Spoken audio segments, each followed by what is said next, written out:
Hi guys. Today we are going to find out what if the Cold War had never started. You're not staring at a map divided by a thick red line, but at a globe buzzing with blue collaborative energy. The year is 1945, and the air doesn't taste of radioactive suspicion, but of cautious, tangible hope. You see diplomats from East and West not slamming doors, but sharing coffee and blueprints in well-lit chambers. The phrase Iron Curtain remains a historical metaphor, never becoming a physical and psychological reality for billions. In this world, you probably won't survive a nuclear winter, but that's only because it was never even a concept. The existential dread that defined generations is simply absent, a forgotten ghost in a world that chose light. So before you get comfortable, take a moment to like the video and subscribe, but only if you genuinely enjoy what I do here. Let me know where you're watching from and what the local time is. It's always fascinating to see the reach of this community. Now, sit back and let's dive into today's alternate journey together. You take a deep breath, the air clean of ideological pollution, and step into a spring of 1946 that feels entirely new. The world feels lighter on its axis, spinning towards a future unwritten by paranoia and mutually assured destruction. You find yourself on a bustling construction site in the heart of a rebuilding Berlin. The sound is not of jackhammers breaking walls, but of cranes lifting new beams into place. American and Soviet engineers share schematics. Their language is different, but their technical drawings a universal tongue. You see crates marked with both the hammer and sickle and the stars and stripes, containing aid, not ammunition. The Marshall Plan is not an American gambit but a truly global undertaking, a joint investment in stability. There is no race to recruit a fractured Germany. Instead, there is a shared project to revive a Central European partner. You witness the birth of the European Cooperative Council, a body focused on economics, not military alliances. The idea of a West Germany or an East Germany never even enters the political lexicon. The city of Berlin becomes a symbol of international partnership, its famous airlift never required. You feel a sense of collective purpose, a tangible feeling that the worst is truly behind everyone. Resources flow into hospitals, schools, and power grids instead of being stockpiled in secret bunkers. The very landscape of Europe is reshaped by cooperation, its future written in concrete and goodwill, not barbed wire. You now stand in the Grand Hall of the United Nations headquarters, but the atmosphere is entirely different. The delegates here aren't posturing for ideological blocks. They are pragmatists solving shared problems. You feel the weight of genuine authority in the room, a respect earned through consistent, fair mediation. The Security Council veto is a rarely used, almost forgotten tool, not a constant weapon of obstruction. You see resolutions on trade, health, and environmental standards passing with overwhelming majorities. A robust, jointly funded UN peacekeeping force deploys not between superpowers, but to assist natural disasters. This body successfully arbitrates territorial disputes, its judgments accepted without the threat of superpower backing. The World Health Organization and UNESCO become the rock stars of the international community, well-funded and effective. Small nations speak with confidence, knowing their voice isn't just background noise in a bipolar shouting match. The concept of a third world never emerges, as development aid is systematic and devoid of strategic strings. You witness the birth of a true global governance framework, clumsy at times, but always striving forward. It's not a world government, but it is a world with a functioning, respected system of rules and cooperation. The sky above you is not a battleground but a shared frontier, a deep blue canvas for collective ambition. You watch a sleek silver rocket, its hull bearing both the stars and stripes and the hammer and sickle, ascend. Its mission control is a cacophony of languages, a unified effort to place a joint satellite into orbit. There is no Sputnik shock, no frantic race to catch up. The first beep from space is a shared victory. The moon landings are an international scientific expedition, not a nationalist spectacle for a single superpower. You see space stations with modules designed by American, Soviet, European, and Japanese engineers from the start. The term space frontier loses its competitive edge and becomes synonymous with peaceful scientific discovery. Vast sums of money are spent on telescopes and probes, not on anti-satellite weapons and orbital bomb platforms. You grow up watching live feeds from Martian rovers operated by a global consortium of scientists. The iconic image of an astronaut is not planting a flag, but collecting a rock sample with a colleague from another nation.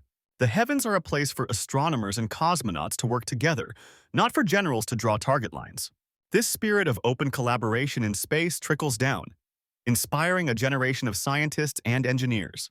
The fruits of this global partnership are not just in the stars, but in the very tools you use every day. You type on a computer whose architecture was refined by a joint Soviet-American research initiative. The silicon chip in your device is a product of shared patents, its development accelerated by open exchange. Nuclear power plants, designed with international safety standards from their inception, dot the landscape. They provide abundant, clean energy, their blue glow a symbol of promise, not the ominous threat of a mushroom cloud. Medical research knows no borders. A breakthrough in a Moscow lab is immediately tested in a Boston hospital. You receive vaccines developed through global scientific consensus, eradicating diseases years ahead of schedule. The internet, when it arrives, is built on protocols designed for universal access, not as a Pentagon project. It emerges as a truly worldwide web from day one, a forum for shared knowledge, not divided echo chambers. Consumer technology is cheaper, more advanced, and more reliable, its development unhindered by export controls. You live in a world where innovation is a tide that lifts all boats, not a weapon in a silent war. Progress is measured in solved problems and extended lifespans, not in missile throw weights or warhead counts. The wave of decolonization sweeps across Africa and Asia, but the atmosphere is not one of a strategic scramble. You watch as new flags are raised to cheers, not to the ominous clicking of geopolitical chess pieces being moved. These nascent nations are met with a united front of support from the great powers, not competing offers of allegiance. Infrastructure projects are funded by a World Bank focused on development, not by superpowers seeking military bases. You see schools and hospitals being built with international grants, their foundations poured in cement, not in ideology. The term neo-colonialism remains an academic theory, never becoming the grim reality for millions. Borders, drawn by former colonizers, are peacefully adjusted over time through UN mediation, not cemented by conflict. Regional economic unions form based on mutual interest, not as defensive pacts against a rival bloc.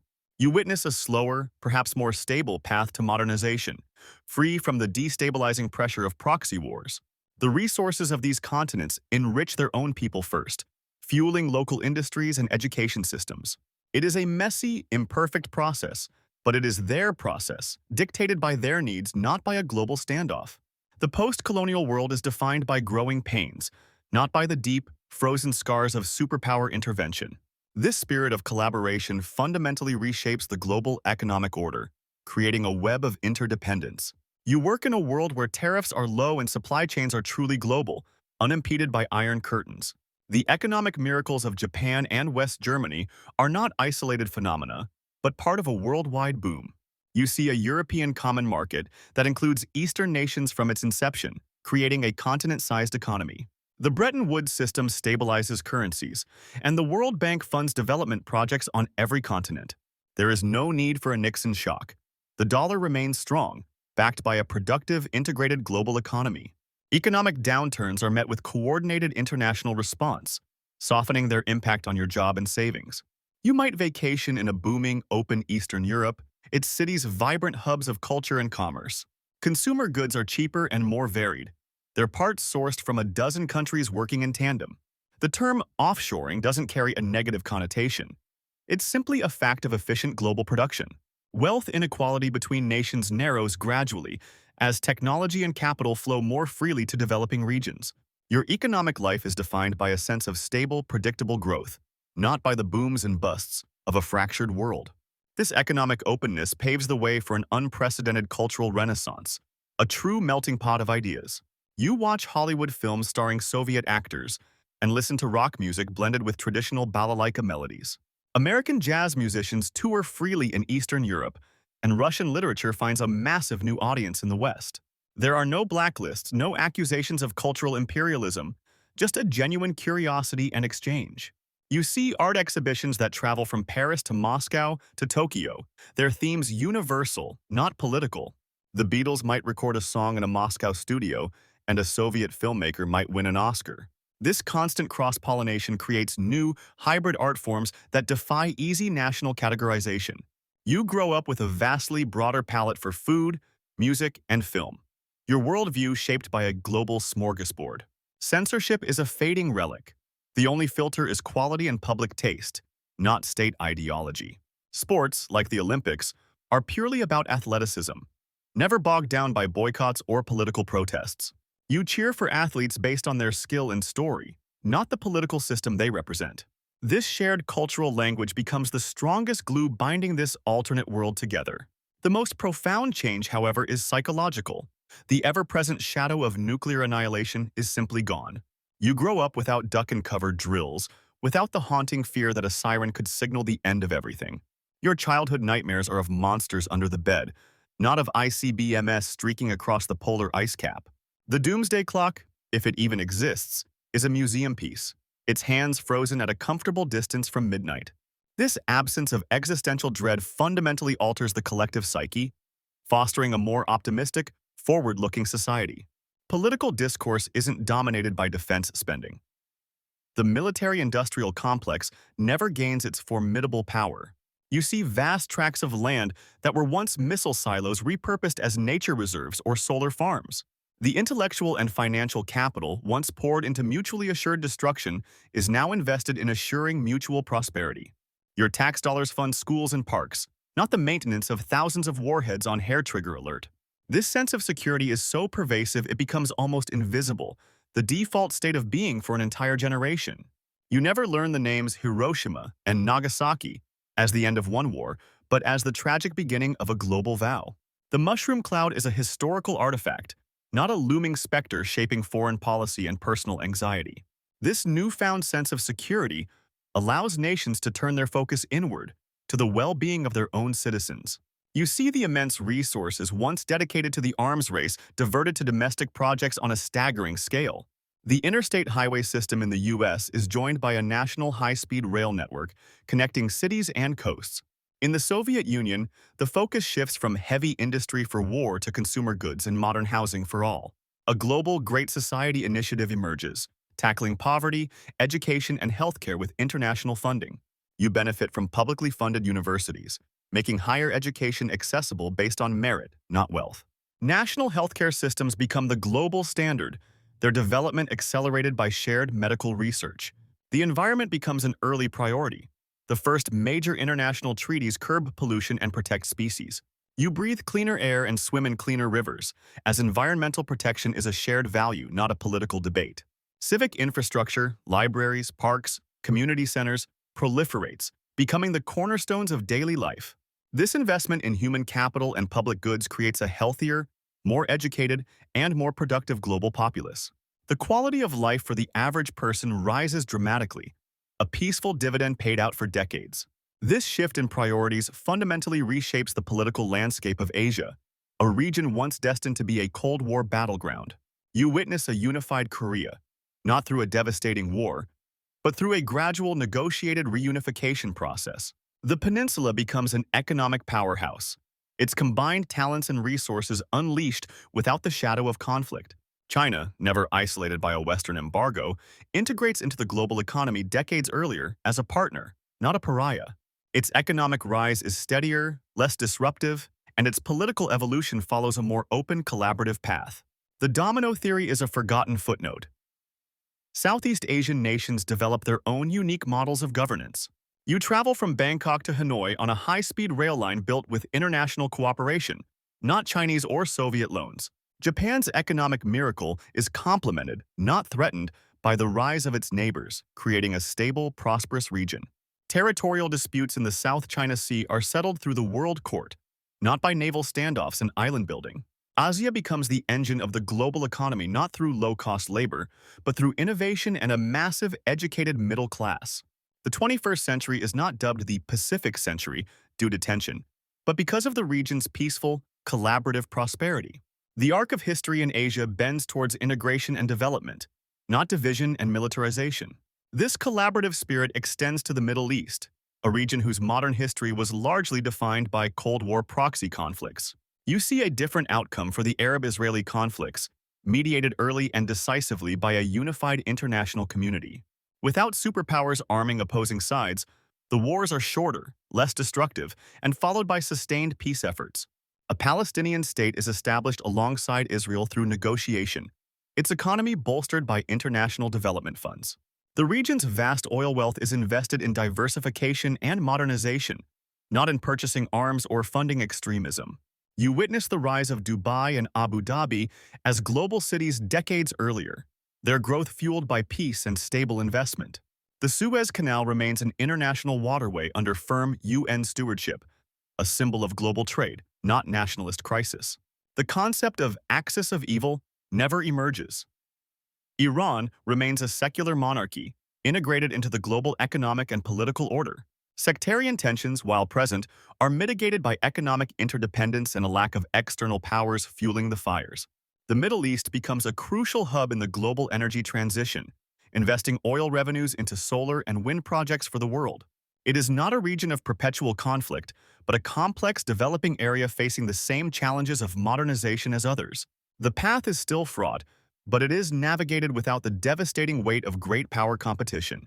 This global pivot towards cooperation allows humanity to confront its planetary challenges with a united front far earlier.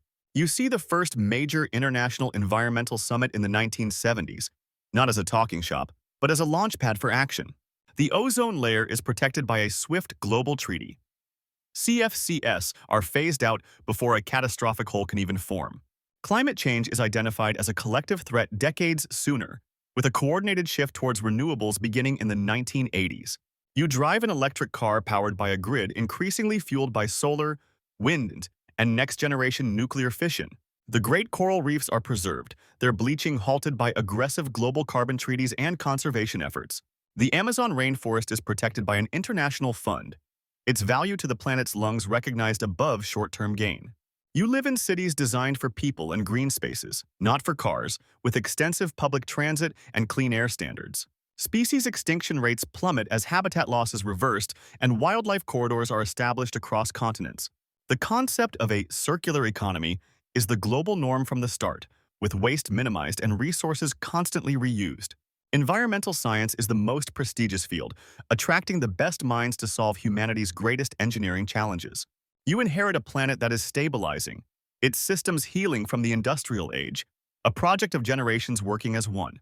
The digital age dawns not from a defense project, but from a global initiative for connection and knowledge sharing. You log on to the global net, a decentralized network built on open protocols from its inception. It is designed for interoperability and universal access, not for walled gardens or surveillance capitalism. Your data is yours. Privacy is a fundamental right encoded in the network's architecture, not an afterthought.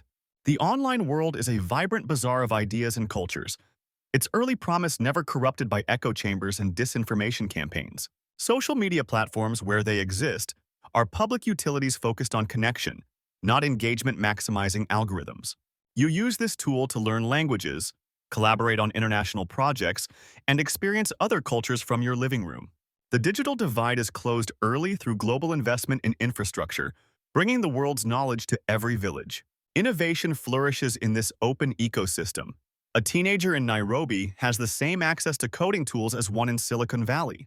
The internet becomes the greatest library and the most vibrant town square ever created, a true reflection of a connected humanity. It is a tool for solving global problems, from coordinating disaster relief to crowdsourcing scientific research. This global nervous system accelerates progress in every other field, making the sum of human knowledge available to all. This interconnected, peaceful world cultivates a new generation with a fundamentally different mindset. You are educated not as a citizen of a single nation, but as a citizen of the world from your earliest school days. Your history lessons are global in scope, emphasizing shared challenges and collaborative triumphs, not nationalist myths. You learn multiple languages not as an academic exercise, but as a necessary tool for engaging with your global peers. Your identity is a tapestry woven from local culture and a broader planetary consciousness.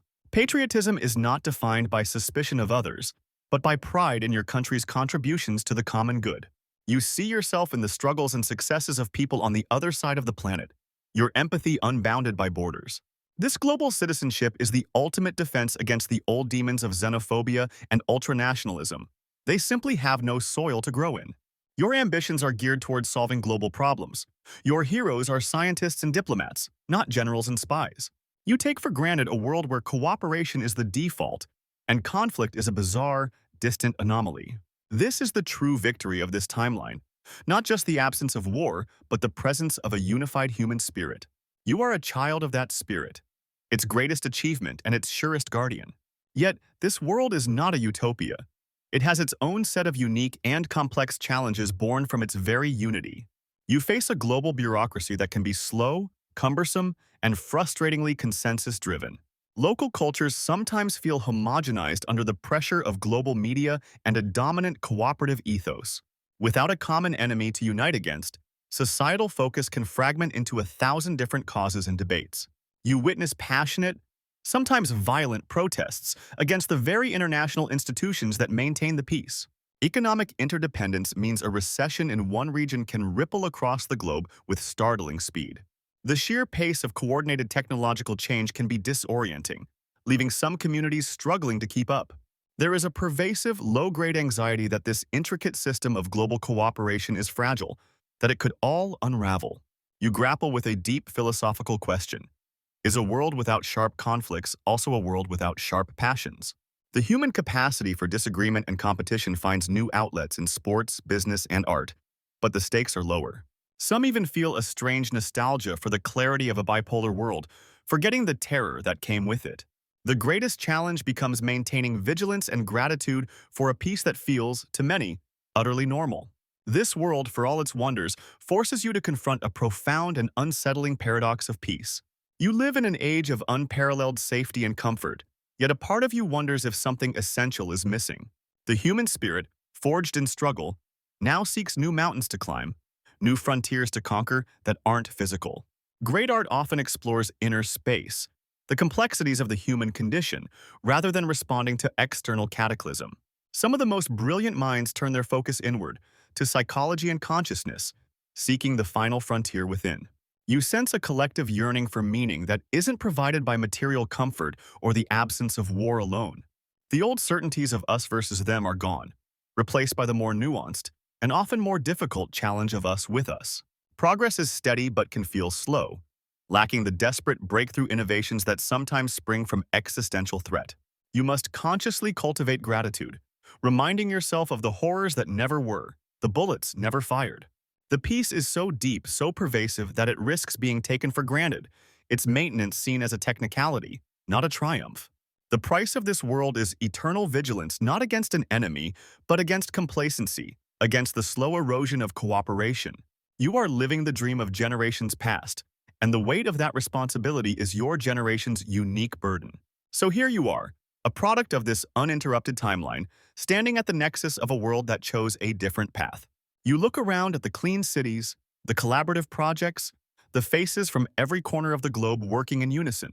You feel the absence of the deep, generational fear that once haunted your grandparents' every waking moment. Your life is defined by possibilities they could scarcely imagine, your horizons boundless.